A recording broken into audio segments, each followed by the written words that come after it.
Kālī, Kāla, Kāla. Darkness, death, time. The root Kāl, to calculate, to measure, revealing itself in the masculine, feminine and neutral forms Kāla, Kālam and Kālī, an intimidating force. But what lies beyond the surface that Kāl has to teach us? Kāla refers to specific amounts of time, or parts of things, using to describe periods, arc minutes, fractions. It is also the first of the 5 factors of limitation that occurs during the unity of Shiva and Shakti, which is initiated upon the cosmic process of creation. In Rasayana, a branch of Ayurveda, Kāla Sharira refers to the layers separating the tissues from their corresponding organs, and as time, it indicates proper and correct timing to amplify and reveal the power of the medicine taken for its full effect. As a portion of a portion, it refers to Krishna's expansion of the expansion, rather than a plenary portion. So we can see its meaning is twofold, the idea of separation and the idea of time. Essentially, the idea of a beginning and an end. Now let us take a look at some key verses that confirm this intrinsic meaning. This cosmic manifestation is separated from the Supreme Lord as material energy by means of Kāla, which is the unmanifest impersonal feature of the Lord. It is situated as the objective manifestation of the Lord under the influence of the same material energy of Vishnu. These are not just passing comments. We are told the means by which this illusion comes into play. Time. But what is time? What makes it time to us? The start and the end of the cycle that creates frequency, the frequency that creates matter. Cycles. A frequency is a cycle per second. So 108 Hertz is 108 cycles per second. But everything is a cycle. Your cells renew themselves in cycles. The planets revolve around the sun in cycles. The year is a cycle, the seasons are cycles. Our birth and our death are cycles. Beginnings and ends to create separation in what is actually eternity.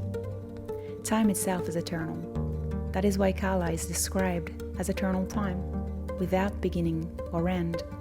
But it sets the scene for us to witness the illusion of beginnings and ends. At the end of the day, under the insignificant portion of the mode of darkness, the powerful manifestation of the universe merges in the darkness of night. By the influence of eternal time, the innumerable living entities remain merged in that dissolution, and everything is silent. Eternal time is the controller of different dimensions, from that of the atom up to the superdivisions of the duration of Brahma's life. But nevertheless, it is controlled by the Supreme. Time can control only those who are body conscious, even up to Satyaloka, or the higher planets of the universe. This is a very powerful verse. Once you see through this illusion, once you receive the knowledge, the vision, the light, you are not bound by Kāla, by Kālī, neither are you bound by Kāli Yuga. Indeed, you enter another dimension. Kāli Yuga is the last of the Vedic ages, lasting 432,000 years. The age of iron, of quarrel, laziness, lying, cheating, violence, vice, brawling, contending, ignorance, stupidity. In Kāli Yuga, dharma, moral, ethics, values, cosmic law, is reduced to 1/4 and further degrading.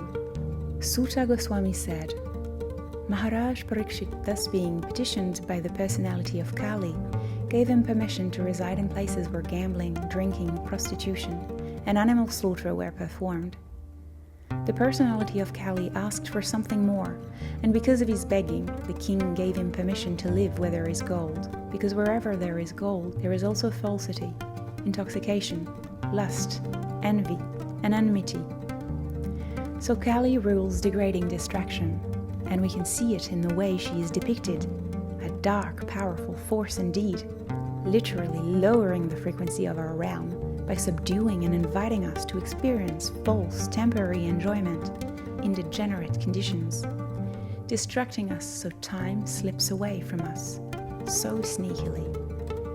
Another interesting description I stumbled upon was Kalinem Pika Sodalem, the black arable soil of the Maharashtra Deccan Plateau, which immediately reminded me of Kemet, the black arable soil which lended its name to ancient Egypt.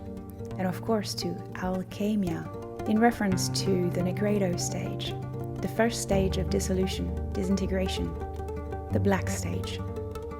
Of course, this idea is very much reflected in Kāla, Kālī, the destroyer, death, consuming physical forms and returning them to their primordial state, from which new life can be born from.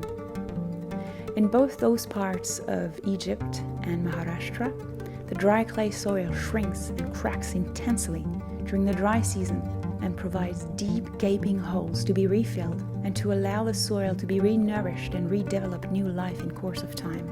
In the same principle as the alchemical process slowly reforms a purified medium to invite new life into. And similarly again, Kāla puts us through our dark night of the soul, purifying us, reminding us that we are not made out of illusory layers, borrowed identities, collective conditioning, traumas, triggers, subtle influences, ego. We are not the actions and reactions of our senses with sense objects creating all sorts of emotions. We are not of this realm, built through the interaction of Kālī and the modes of material nature, which meet in a three-way form. The stage and process reminds us that we are indeed absolute. Only those illusory layers, our ego, can be dissolved. But us, soul, are eternally existent, independent of the stage we are facing, independent of the phase we are staging.